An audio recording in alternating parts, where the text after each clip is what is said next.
So if you're anything like us, you probably have this experience. You subscribed to, I don't know, 100 YouTube channels maybe 5 years ago. Oh, for sure. And you promised yourself, right, I'm going to finally learn linear algebra, or I'm going to master the bass guitar. Recap a global event, yeah. Exactly. And now, 5 years later, your subscription feed is just this raging river of notifications and clickbait. It's total content chaos. You end up missing the one video you actually wanted to see.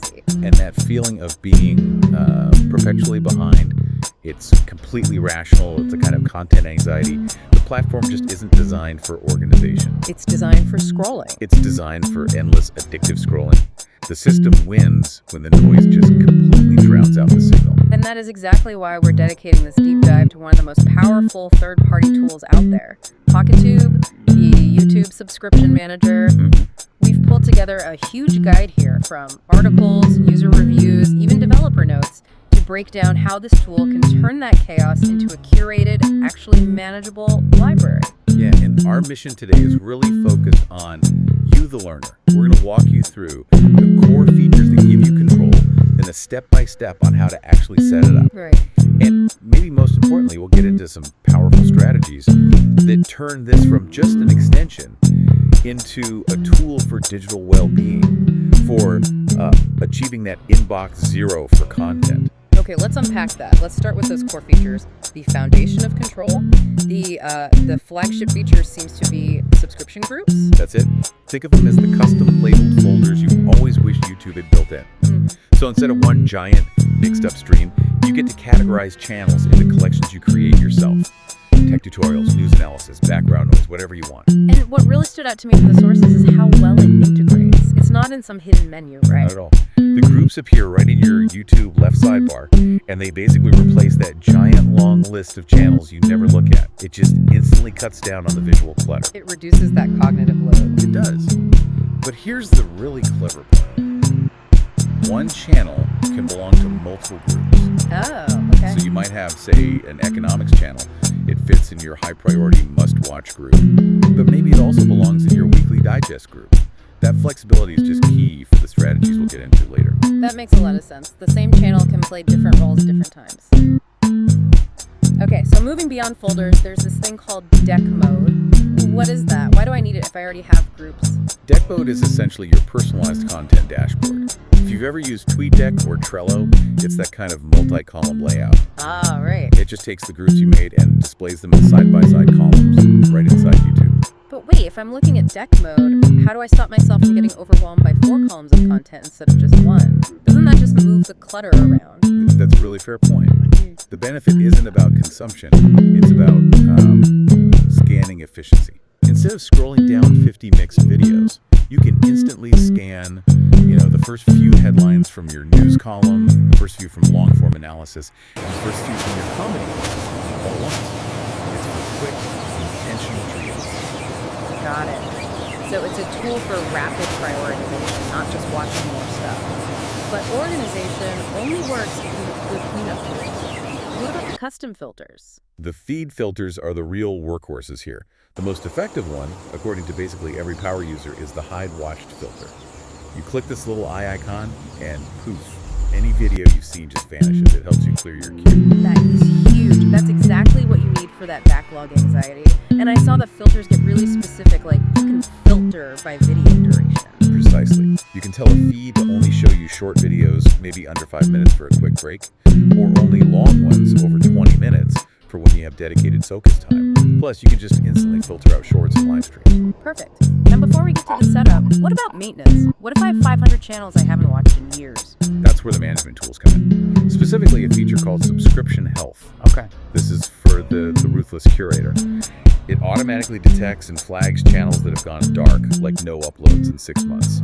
Then you can do a bulk unsubscribe and just prune all that dead wood. And one final thing that I thought was really impressive, it organizes more than just subscriptions. It helps with your playlists too. Yes. For anyone using YouTube for serious research, this is a lifesaver. You can group your saved playlists into folders and sort them by things like video count or last updated. It's great for finding those old empty lists you forgot you even made. Okay, so that's the what and the why. Now, let's get practical. biggest hurdle is always implementation. How do we actually go from concept to getting this configured? It's surprisingly straightforward. It's mainly a browser extension, so it's pretty simple to get started. So step one is obviously install the extension, Chrome, Firefox, whatever. Reload YouTube. Correct. And the moment you reload, you'll see it. The new subscription groups menu just appears in your left sidebar right where that long, painful channel list used to be. And to start, we click plus create group, give it a name, let's say deep focus. And now we need to actually get our channels into it. How do we do that efficiently? You've got two ways. For bulk action, you go to the extension's main dashboard. There's a channels tab, and it just lists every single channel you subscribe to. You can check a bunch of boxes and assign them all to deep focus at once. So that handles the backlog. But for new channels, day to day, I don't want to go to the dashboard every time I subscribe. You don't have to. PocketTube adds a little button, a folder, icon, or a plus sign right next to the normal YouTube subscribe button on a channel page. You click it, and a menu pops up to add it to your groups. It's instant categorization. Excellent. So once our groups are built, the next step is applying those filters, like hide watched. Right. You just click on a group name in the sidebar to go to its feed. Above the videos, you'll see PocketTube's toolbar, a little filter icon. Looks like a funnel. You click that and set your criteria. And I love that the settings stick to the group. So my background noise group can always show long videos, but my must-watch group always hides what I've already seen. That persistence is what helps you build the habit. And finally, deck mode. You just click the deck button, which is usually a little grid symbol near the top of the subscriptions page. And once I'm in there, I can choose which groups become columns. Absolutely. You just use the settings in that view to pick which groups you want to see side by side. You can drag and drop them to reorder based on your priority for the day. Okay, that covers the tech setup. Now this is where we pivot. We're moving from buttons and folders to philosophy. These aren't just features, they're workflows for managing your attention. This is the real core. We're talking strategies for digital well-being. And strategy one is the inbox zero workflow. The goal here is kill the backlog. You treat your content feed like an email inbox. You process it until it's empty. Mm-hmm. And to do that, you need to set up really clear priority groups. Something like must watch, that's your high value stuff. Then weekly digest, interesting but not urgent. And finally, background noise. And that distinction between must watch and weekly digest, that's where people fail, isn't it? They just throw everything in the top priority bin. They do. But the ritual is what makes it work. When you open YouTube, you open only the must-watch group with a hide watch filter on. You process those videos until that feed is empty. That's your inbox zero moment. And for someone who goes down rabbit holes, setting a hard limit seems pretty crucial. It is. A boundary is the difference between management and just another distraction. You can say, okay, 5 videos max for must-watch this session. After that, you're done. Or you consciously move to a lower priority group. All right, let's talk strategy 2, mood-based sorting. I love this one because it's about matching content to your mental energy, not just the topic. Yeah, this one advises you to group channels by the state they put you in. So you have a focus group for lectures, a dopamine group for quick comedy, and a sleep chill group for things like ASMR or lo-fi music. So the benefit is protecting your mental state. If I need to study, opening the focus group means I don't even see those tempting high-energy thumbnails that pull me off task. That's the key psychological trick. And it's where color coding really shines. You can make your focus group green and your dopamine group red or yellow. It's an instant visual cue that helps you stick to your original intention. Okay, on to strategy 3. This one addresses the classic signal-to-noise problem. How do you stop high-quality, rare videos from getting buried? It's a huge frustration. You subscribe to some academic who posts one brilliant video every 3 months, and you miss it because your favorite tech reviewer posted 3 videos yesterday. So the fix is creating 2 very specific groups. High noise for the daily uploaders, news, gaming, whatever, and rare gems for those high-value, low-frequency creators. And the power move is how you handle that rare gems group. You can enable notifications just for that group, but even better, you configure the group to sort content by oldest first. Oldest first. That sounds backwards. Why would I want to see the oldest stuff first? Because the uploads are so infrequent. Sorting by oldest first means that the new video from 3 months ago stays pinned at the very top of that feed until you watch it. In a normal feed, it would be instantly buried.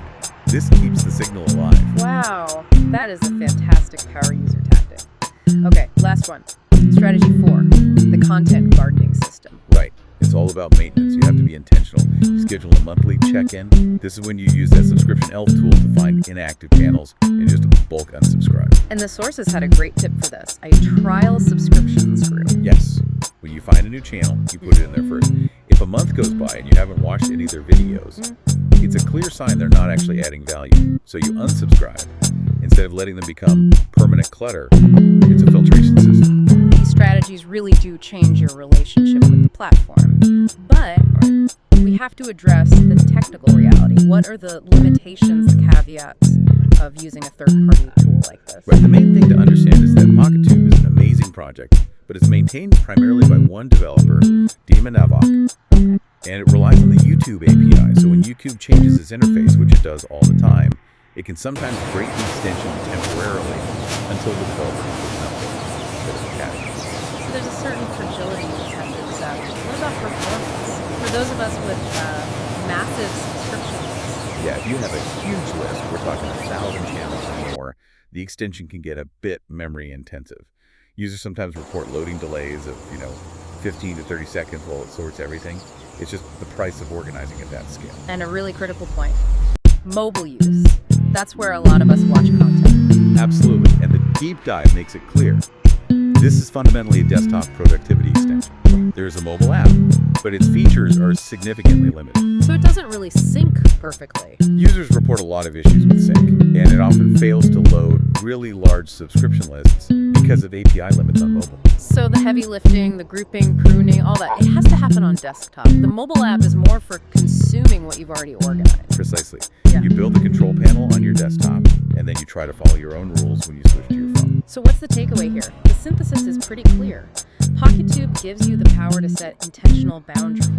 It transforms YouTube from this passive, algorithmic time sink into a consciously curated library that actually reflects your goals. Exactly. It shifts you from reacting to the endless scroll to intentionally selecting content that serves your purpose and energy level in that moment. You're building a system that serves you, not the other way around. And that brings us to our final provocative thought. The real measure of success with this system isn't how beautifully you organize your groups or how perfect your color coding is. The real test is what that organization reveals about your own habits.